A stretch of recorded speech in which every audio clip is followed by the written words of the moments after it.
আসসালামু আলাইকুম রহমতুল্লাহ। Saint Mary's girls high school and কলেজের একাদশ শ্রেণীর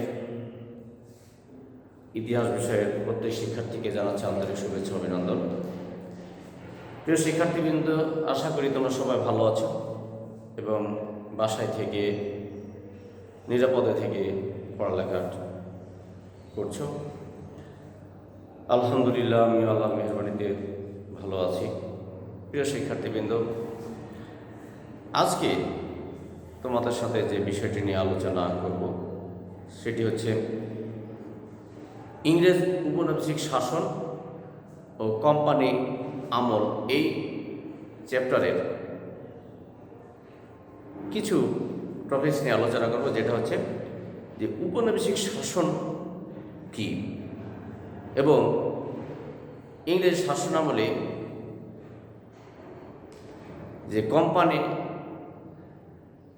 আমল বলতে যে অংশটাকে বোঝায়, সে কোম্পানি আমলে ওয়ারেন হেস্টিংস গভর্নর হয়ে এসেছিলেন বাংলায়, সেই সম্পর্কে আমরা কিছু আলোচনা করার চেষ্টা করব। প্রিয় শিক্ষার্থীবৃন্দ,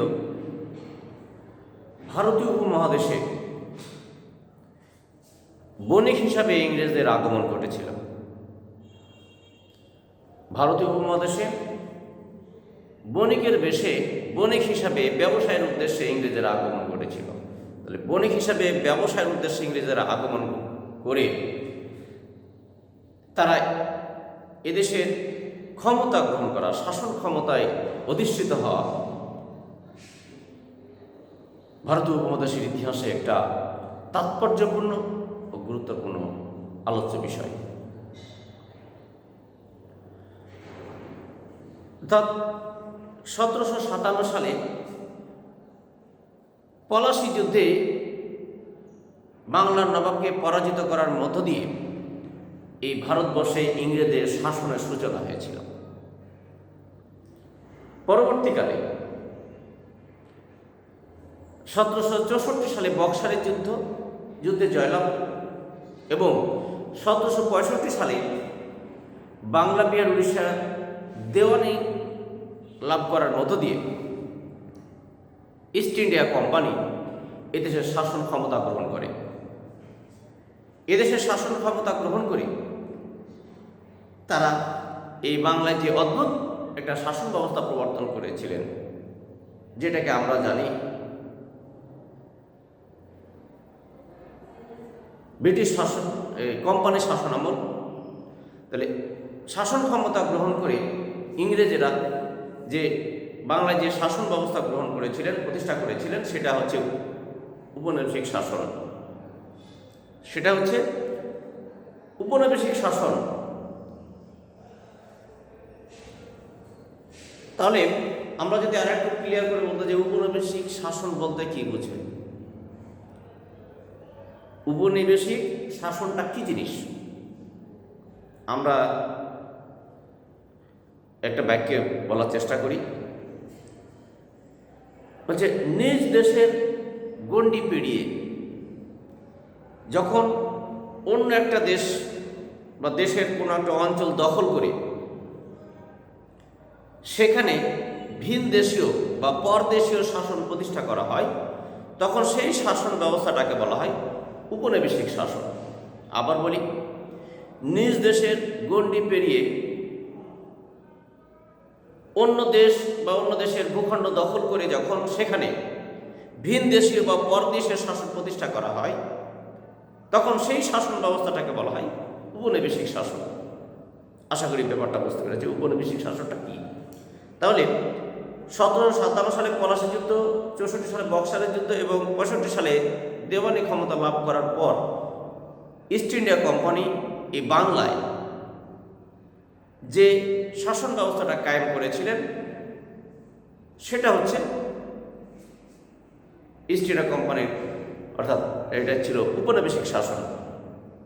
ব্রিটিশরা এটা শাসন, এই ব্যবস্থাটা কায়েম করেছিলেন। এই যে উপনিবেশিক শাসনটা কায়েম করেছিলেন, সেটা ব্রিটিশরা যে শাসনের সূচনা করেছিলেন পলাশী যুদ্ধের পরে 1757 সালের পর থেকে, এই শাসনটা 190 বছর, অর্থাৎ প্রায় 200 বছর বজায় ছিল 1947 সাল পর্যন্ত, অর্থাৎ 1757 সাল থেকে 1947 সাল পর্যন্ত ব্রিটিশরা এই ভারতবর্ষের শাসন ক্ষমতায় ছিলেন। অর্থাৎ এই ভারতবর্ষ, অর্থাৎ আমরা এই 190 বছর ব্রিটিশদের উপনিবেশিক শাসনে ছিলাম। এই 190 বছর ব্রিটিশরা যে এদেশে শাসন প্রতিষ্ঠা করেছিল, এই শাসনটাকে আলোচনার সুবিধার্থে দুটি ভাগে ভাগ করে আলোচনা করা যায়। একটা হচ্ছে কোম্পানির শাসনামল, আর একটা হচ্ছে ব্রিটিশ সরকারের শাসনামল, সরাসরি ব্রিটিশ সরকারের শাসনামল বা ব্রিটিশ আমল। আমরা এখন কোম্পানির শাসনামলটার কিছু বিষয় নিয়ে আলোচনা করার চেষ্টা করব।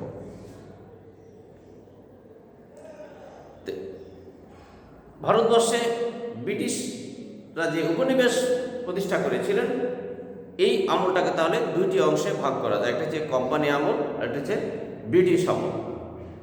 এই কোম্পানির শাসনামলে এই ভারতবর্ষে শাসন কার্য পরিচালনা করতে গিয়ে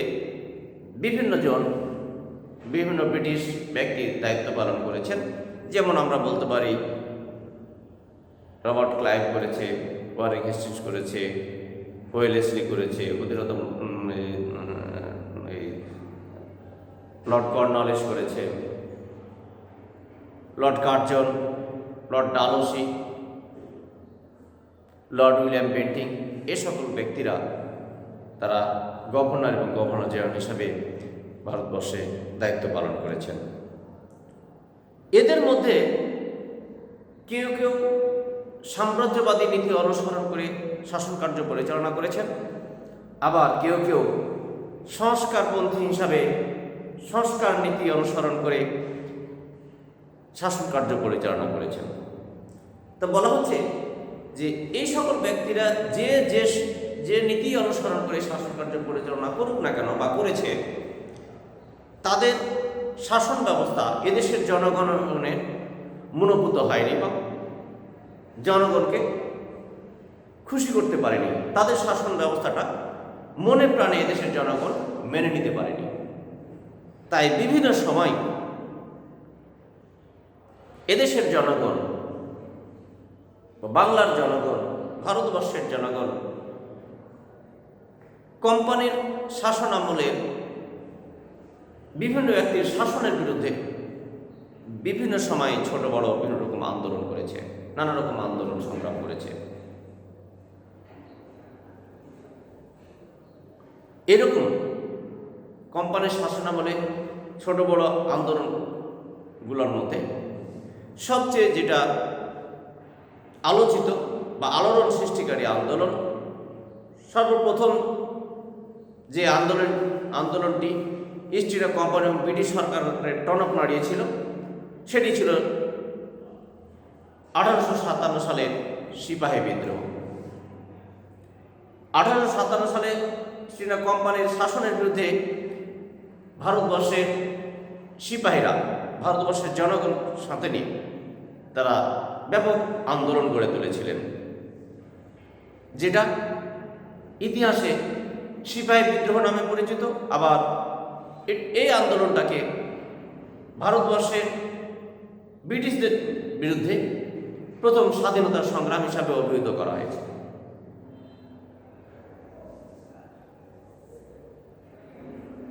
তাহলে এখান থেকে আরেকটা আমরা ছোট্ট প্রশ্ন পেয়ে গেলাম, জ্ঞানমূলক কিংবা বহু নির্বাচনী, যে কোন সংগ্রামকে বা কোন আন্দোলনকে বা কোন বিদ্রোহকে ব্রিটিশ ইস্ট ইন্ডিয়া কোম্পানির শাসনের বিরুদ্ধে প্রথম স্বাধীনতার সংগ্রাম হিসেবে অভিহিত করা হয়। তাহলে আমরা সেখানে উত্তর হিসাবে লিখতে পারবো 1857 সালের এই সিপাহী বিদ্রোহকেই ভারতীয়দের প্রথম স্বাধীনতার সংগ্রাম হিসেবে অভিহিত করা হয়েছে।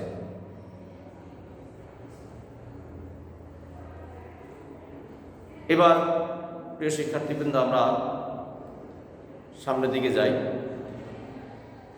ভারতবর্ষে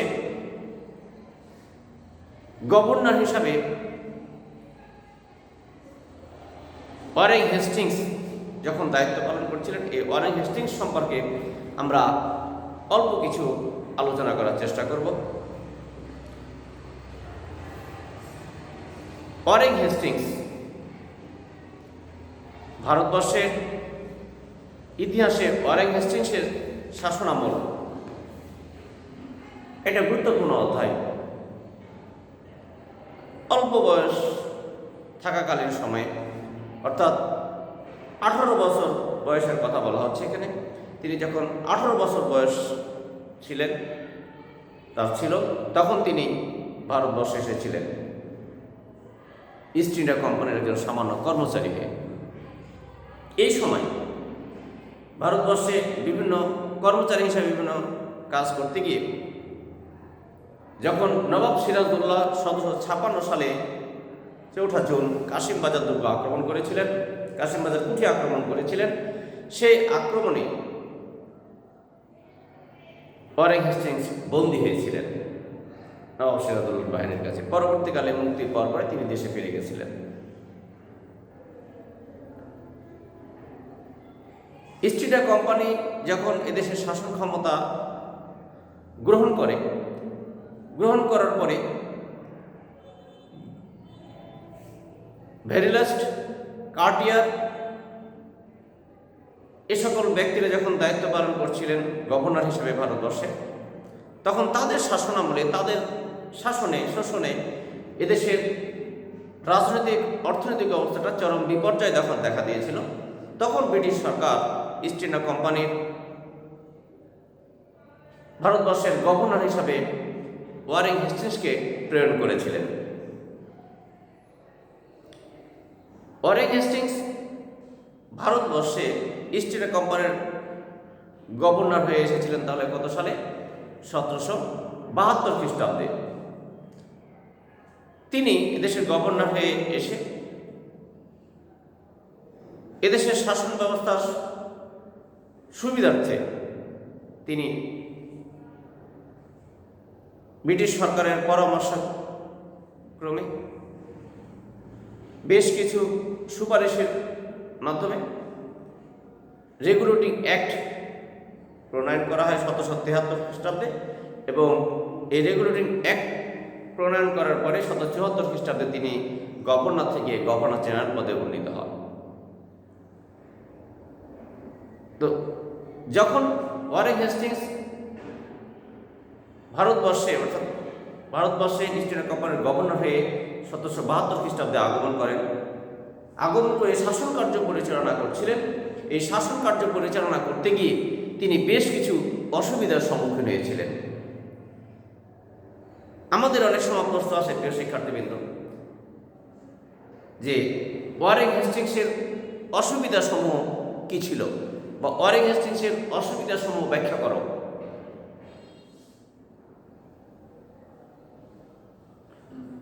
বা আবার প্রশ্ন আসে যে কার শাসনামলে রেগুলেটিং অ্যাক্ট প্রণয়ন করা হয়, বা রেগুলেটিং অ্যাক্ট কত সালে প্রণয়ন করা হয়।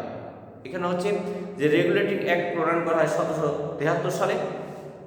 আরেকটা প্রশ্ন যদি হয়, ছোট প্রশ্ন, যে কার শাসনামলে রেগুলেটিং অ্যাক্ট প্রণয়ন করা হয়? ওয়ারেন হেস্টিংসের আমলে রেগুলেটিং অ্যাক্ট প্রণয়ন করা হয়। মানে কোন আইনের মাধ্যমে, যদি বলা হয় কোন আইনের মাধ্যমে ওয়ারেন হেস্টিংসকে গভর্নর থেকে গভর্নর জেনারেল পদে উন্নীত করা হয়?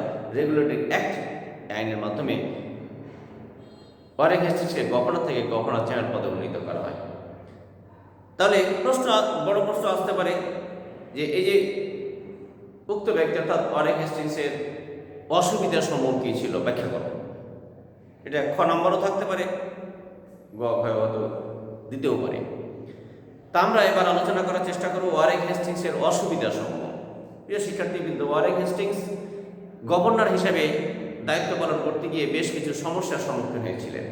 কি কি সমস্যাগুলো সম্মুখীন হয়েছিলেন আমরা আলোকপাত করার চেষ্টা করি।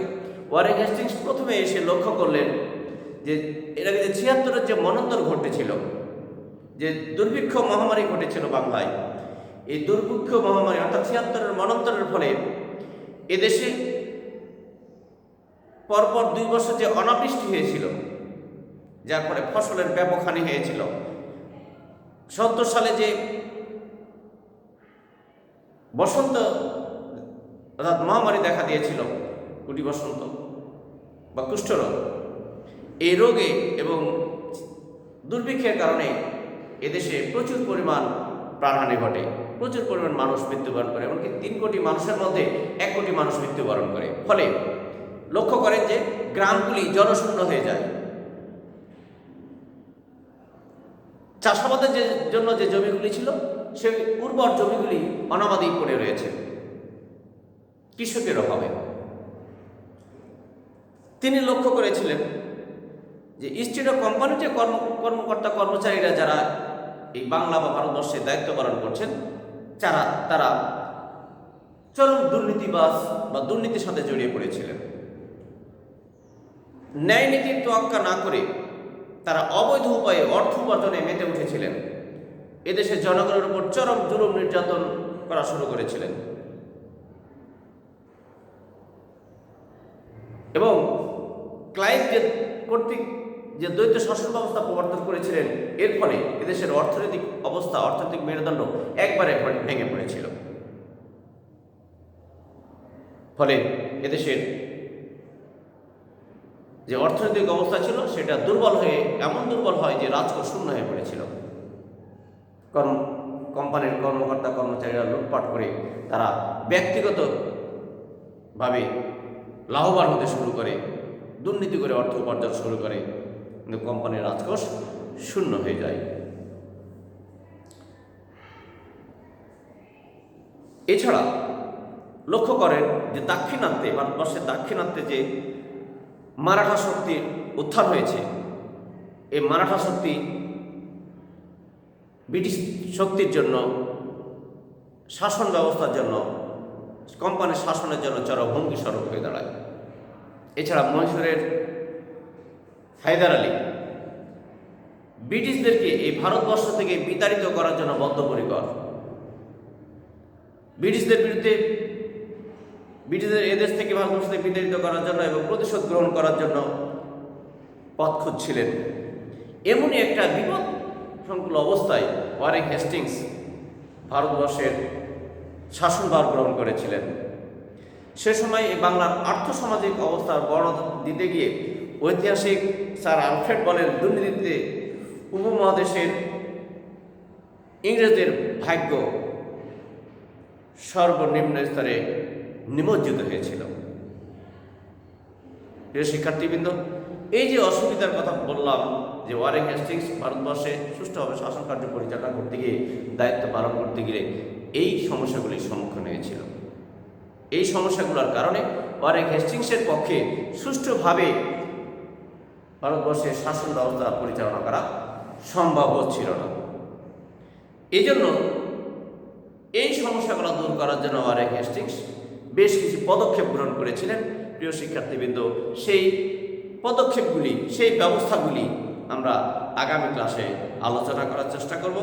তোমরা বইটা একটু ভালো করে দেখলে তোমরা বুঝতে পারবে এবং আমার ক্লাসগুলো করলে তোমরা আরও ভালো করে অনুধাবন করতে পারবে। প্রিয় শিক্ষার্থীবৃন্দ, আজকের মতো এখানে শেষ করছি। ধন্যবাদ সবাই।